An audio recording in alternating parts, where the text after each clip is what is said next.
La chaussée, c'est là où Monsieur Fayette a dit on va franchiser. On était tous les deux, on était posés devant la cheminée tout au départ au feu de bois. Et il me dit, on regardait les clients, et les clients mettaient du bois tout seuls dans la cheminée. On ne s'occupait pas de la cheminée de la journée, c'est les clients qui s'occupaient de la cheminée. Les gens, ils arrivaient, ils prenaient leur café, ils se mettaient à l'aise, ils lisaient un bouquin, ils se croyaient comme chez eux. C'est là où on s'est dit, le concept marche.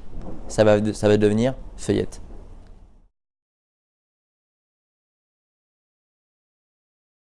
Un franchisé, c'est avant tout un chef d'entreprise, un meneur d'hommes.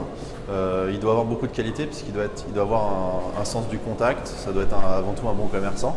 Et ensuite, il faut qu'il sache mener ses équipes par l'exemple. Donc, il faut qu'il ait un savoir-faire manuel parce que la boulangerie Fayette, c'est avant tout des produits de fabrication maison. Donc, c'est pour ça qu'il a une formation qui va être entre 3 et 6 mois où il va intégrer les équipes Fayette au quotidien pour fabriquer la pâtisserie, la boulangerie, être à la vente, au contact du client.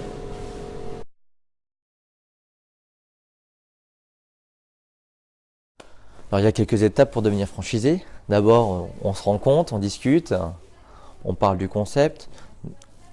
On demande toujours, avant de demander une franchise Fayette, est-ce que vous êtes déjà rentré dans un magasin Fayette? Qu'est-ce que c'est Fayette? On discute avec eux. Après, une petite visite de labo dans nos labos. On leur fait visiter, on leur explique comment ça se passe. Et on leur fait faire une journée découverte. Une journée découverte, c'est une journée avec Philippa et moi. On leur montre un peu une journée quotidienne de notre travail. Et à la fin, on discute, on fait un point avec eux si ils veulent nous suivre dans l'aventure Fayette ou s'ils veulent arrêter.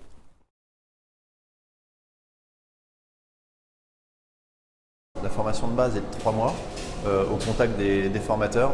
Après, selon le profil des franchisés, on encourage vraiment à intégrer les équipes plus longtemps. Voilà, parce que il y a un savoir-faire artisanal et pour se perfectionner, on incite vraiment à rester le plus longtemps au contact de nos équipes.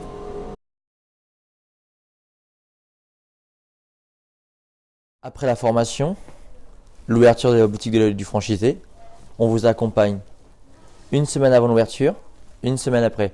Première semaine, c'est mise en place, nettoyage des labos, parce que les maçons ils nous laissent pas un labo nickel, hein. Alors on nettoie correctement les labos, on regarde si le matériel fonctionne, on fait des essais de pain qu'on distribue aux clients autour, soit un feu, soit un rond-point. C'est quelque chose qui marche très très bien, qui frappe fort dans les esprits. Puis en même temps, quand on offre la baguette, on passe le petit message. On ouvre mardi prochain avec le plus beau sourire. Et puis on a le retour de la clientèle qui est quand même magique. Alors en fait, déjà c'est un concept qui plaira toujours. On aura toujours besoin de pain. Le pain, voilà, c'est bien de première nécessité.